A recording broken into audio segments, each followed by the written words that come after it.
At the onset of the 60s, a number of African countries gained their independence after years of colonial rule.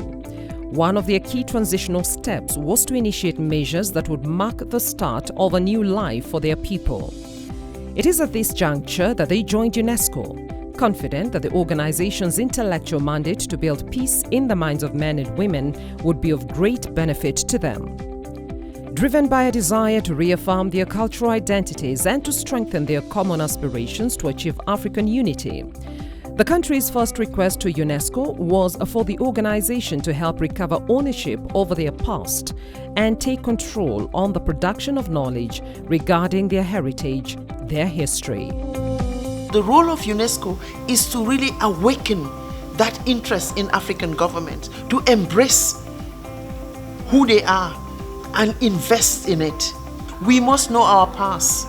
We must embrace our identity in order to be developed. When you look at even the way history is told, it's like places in Africa, important sites are discovered when you have people who were already living in these places even before the explorers came in.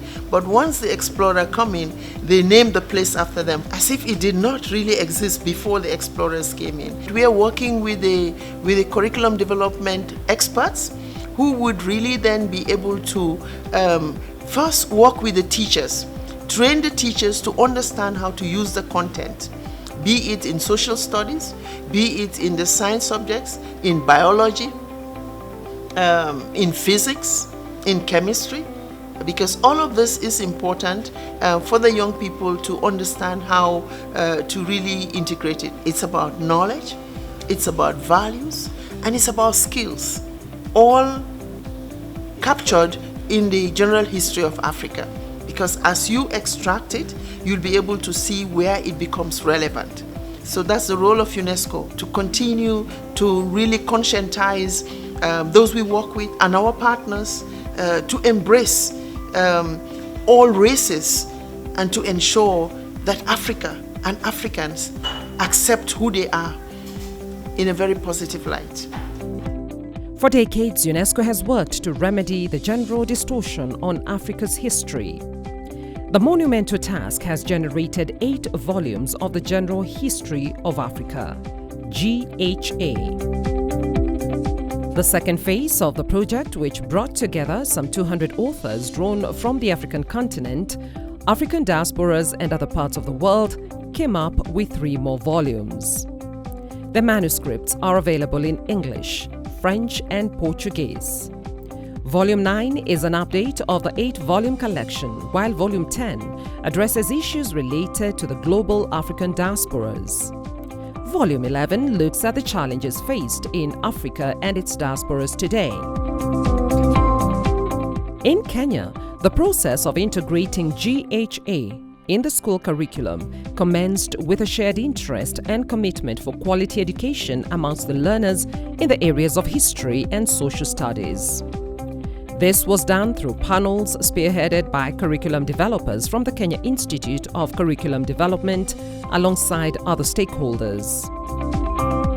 The General History of Africa presents an opportunity where the African history is told by the Africans themselves, and therefore it's clear and it's exciting, it enriches, it frees history from those biases.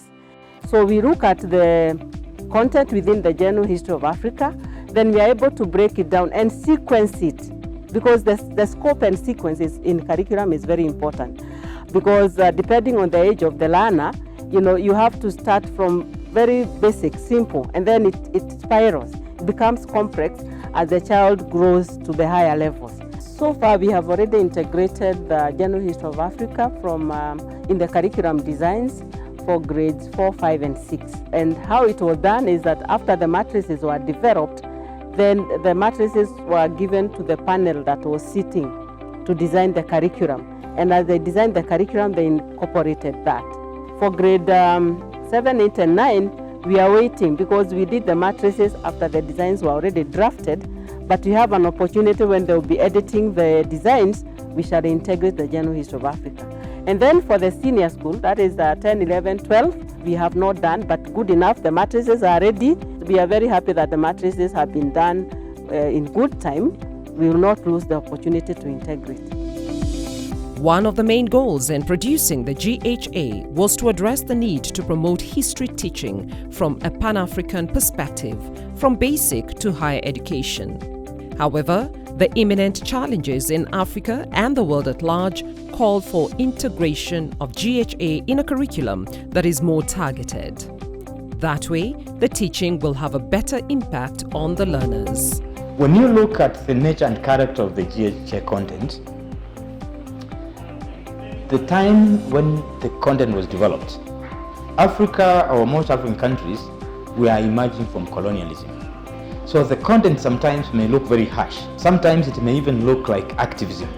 And once you overcome that, you've got the GHA providing you, the learner, with very big opportunities for nationalism, patriotism, to become a better citizen. It is also possible to be able to use GHA to develop industries, culture-based industries. Tourism based on our heritage. Culture-based industries are, for example, things to do with manufacturing or even services that are based on our heritage, which is sadly disappearing. But we are hoping that the integration of the GHA will be able to incite again, these cultural values, and to see how that also shapes you to be a better citizen for now and the future. The first phase of the GHA was initiated in 1964 and concluded in 1999. In its assessment of this initial stage, UNESCO identified key gaps in dissemination and accessibility of GHA materials in schools and universities. This has been addressed in Phase 2 of the project. For now, Kenya is the first country in Africa to have taken a holistic approach to integrate the GHA pedagogical materials into its school curriculum effective from grades 4, 5 and 6. A matrix for incorporating grades 7, 8, 9, 10, 11 and 12 has already been developed, and there is no let-up going forward. Moving forward, we expect to develop materials for teacher training colleges, of course in partnership with the government and the institutions that we have worked with together. We expect to integrate the general history of Africa into the teacher training colleges. And I think this is going to benefit Kenya better, because now we can have teachers who are prepared, who are aware.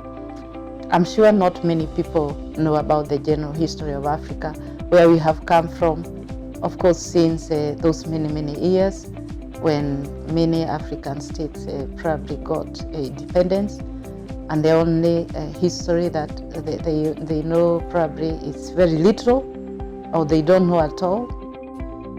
So I would urge countries and all of us in Africa indeed to embrace the general history of Africa content by integrating it into the curriculum, and also using it to produce materials that indeed can be read by young people, even old people. Indeed, it is possible to do that. The general history of Africa constitutes a valid base for teaching history of Africa and the implementation of the 2063 Agenda for Africa, which lays emphasis on the full entrenchment of the ideals of Pan-Africanism and African Renaissance in the school curricula. This key undertaking by UNESCO underpins the Africa Union Charter for African Cultural Renaissance, as adopted by AU Summit in Khartoum in 2006, in which African leaders reaffirmed that the unity of the continent is founded first and foremost on its history. But the challenge has to start with our governments. They must invest in the development of the curriculum. They must invest in the training of the teachers. They must invest in helping young people to interrogate their past, their present, and build a future.